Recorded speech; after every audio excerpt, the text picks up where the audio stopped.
जयमसी साथीहरू, एकपटक सोच्नुहोस् त, मानिससँग सबै कुरा छ, तर शान्ति छैन। पैसा छ, मोबाइल छ, सम्बन्धहरू छन्, तर भित्र मन खालीपन छ। मानिसहरू दिनभरि व्यस्त छन्, तर राति एक्लै हुँदा मन विचलित हुन्छ। डर, तनाव, चिन्ता यी सबै अहिलेको जीवनका सामान्य कुरा जस्तै भइसकेका छन्। बाहिर हाँसो छ, भित्र आँसु छ। यही कारणले आज धेरै मानिसहरू प्रश्न गर्छन्, किन मन शान्त हुँदैन?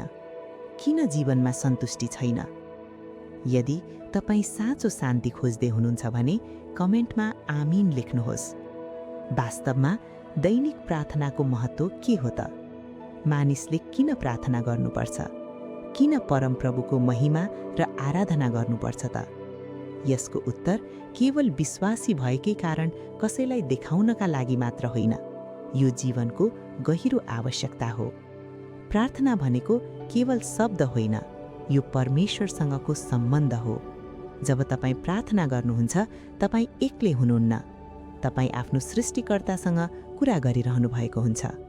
त्यो परमेश्वर जसले तपाईँलाई बनाउनुभयो, जसले तपाईँको प्रत्येक पीडा बुझ्नुहुन्छ, जसले तपाईँको भविष्य देख्नुहुन्छ। आज धेरै मानिसहरू समस्या पर्दा मात्र प्रार्थना गर्छन्, तर साँचो प्रार्थना भनेको केवल समस्या समाधानका लागि होइन, यो हरेक दिनको जीवनको हिस्सा हो। जसरी शरीरलाई खाना चाहिन्छ, त्यसरी नै आत्मालाई प्रार्थना चाहिन्छ। यदि तपाईँ दिनदिनै प्रार्थना गर्नुहुन्न भने बिस्तारै तपाईँको आत्मा कमजोर हुन थाल्छ।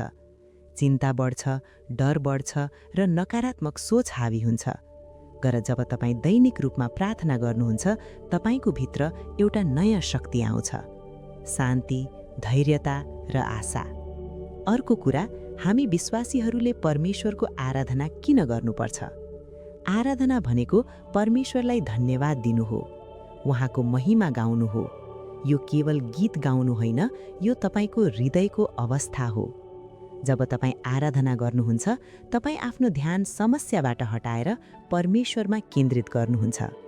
अनि आश्चर्यको कुरा के हुन्छ भने समस्या त्यही हुन्छ, तर तपाईँको मन परिवर्तन हुन्छ। आराधनाले तपाईँको सोच बदल्छ। जहाँ पहिले डर थियो, त्यहाँ विश्वास आउँछ। जहाँ पहिले निराशा थियो, त्यहाँ आशा आउँछ। जहाँ पहिले कमजोरी थियो, त्यहाँ शक्ति आउँछ।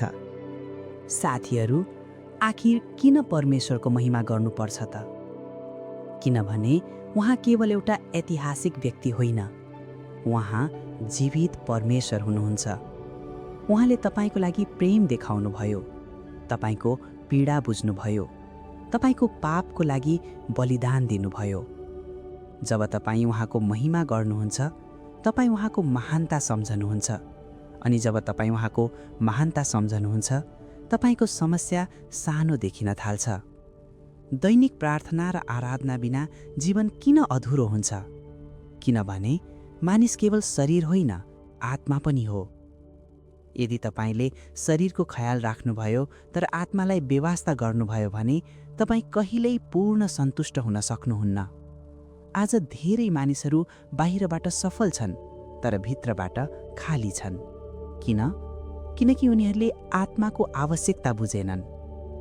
प्रार्थनाले तपाईँलाई परमेश्वरसँग जोड्छ, आराधनाले तपाईँको मन शुद्ध गर्छ, महिमाले तपाईँलाई नम्र बनाउँछ। जब तपाईँ दैनिक रूपमा यी 3 कुरा गर्नुहुन्छ, प्रार्थना, आराधना र महिमा, तपाईँको जीवन बिस्तारै परिवर्तन हुन थाल्छ। तपाईँको सोच बदलिन्छ, तपाईँको प्रतिक्रिया बदलिन्छ, तपाईँको व्यवहार बदलिन्छ, अनि सबैभन्दा महत्त्वपूर्ण, तपाईँको हृदय बदलिन्छ। के तपाईँलाई थाहा छ, परमेश्वर तपाईँको पर्फेक्ट प्रार्थना खोज्नुहुन्न, उहाँ तपाईँको साँचो हृदय खोज्नुहुन्छ। तपाईँले ठूला शब्दहरू प्रयोग गर्नु पर्दैन, तपाईँले केवल साँचो भएर बोल्नुपर्छ। प्रभु, म थाकेको छु, मलाई शक्ति दिनुहोस्। यस्तो सानो प्रार्थना पनि परमेश्वरको लागि ठूलो हुन्छ। आखिर दैनिक प्रार्थना गर्दा के फाइदा हुन्छ त्यो पनि बुझ्नुहोस्। पहिलो, तपाईँको मन शान्त हुन्छ। दोस्रो, तपाईँलाई सही निर्णय लिन सजिलो हुन्छ। तेस्रो, तपाईँको डर कम हुन्छ। चौथो, तपाईँलाई आशा मिल्छ। पाँचौं, तपाईँ परमेश्वरको नजिक हुनुहुन्छ। आराधनाले तपाईको वातावरण बदल्न सक्छ। जहाँ आराधना हुन्छ त्यहाँ परमेश्वरको उपस्थिति हुन्छ। जहाँ परमेश्वरको उपस्थिति हुन्छ त्यहाँ शान्ति हुन्छ। आज तपाईँ जस्तोसुकै अवस्थामा हुनुहोस्, थाकेको, दुखी, निराश, प्रार्थना सुरु गर्नुहोस्। तपाईँ तुरुन्तै सबै कुरा बदलिएको देख्नुहुन्न, तर तपाईको भित्र केही परिवर्तन सुरु हुनेछ। त्यो परिवर्तन नै तपाईको जीवनलाई नयाँ दिशामा लैजान्छ। कहिलेकाहीँ हामी परमेश्वरलाई केवल समस्या समाधान गर्ने माध्यम जस्तो देख्छौँ, तर उहाँ त्यसभन्दा धेरै हुनुहुन्छ। उहाँ तपाईको साथी हुनुहुन्छ, मार्गदर्शक हुनुहुन्छ र उद्धारकर्ता हुनुहुन्छ। त्यसैले दैनिक रूपमा उहाँसँग समय बिताउनुहोस्, केवल माग्नका लागि होइन, धन्यवाद दिनका लागि पनि, केवल बोल्नका लागि होइन, सुन्नका लागि पनि। जब तपाईँ चुप लागेर बस्नुहुन्छ, कहिलेकाहीँ परमेश्वर तपाईको हृदयमा बोल्नुहुन्छ, तपाईलाई दिशा दिनुहुन्छ, तपाईलाई सान्त्वना दिनुहुन्छ, तपाईलाई सम्झाउनुहुन्छ, तिमी एक्लो छैनौ। दैनिक प्रार्थना र आराधना कुनै बोझ होइन, यो तपाईको जीवनको सबैभन्दा ठूलो आशीर्वाद हो। यदि तपाईले यसलाई बानी बनाउनु भयो भने तपाईको जीवनमा ठूलो परिवर्तन आउँछ। तपाईँ अझ बलियो हुनुहुन्छ, तपाईँ अझ शान्त हुनुहुन्छ, तपाईँ अझ आशावादी हुनुहुन्छ, अनि सबैभन्दा महत्त्वपूर्ण तपाईँ परमेश्वरको नजिक हुनुहुन्छ। आजबाट सुरु गर्नुहोस्, साना कदमबाट सुरु गर्नुहोस्।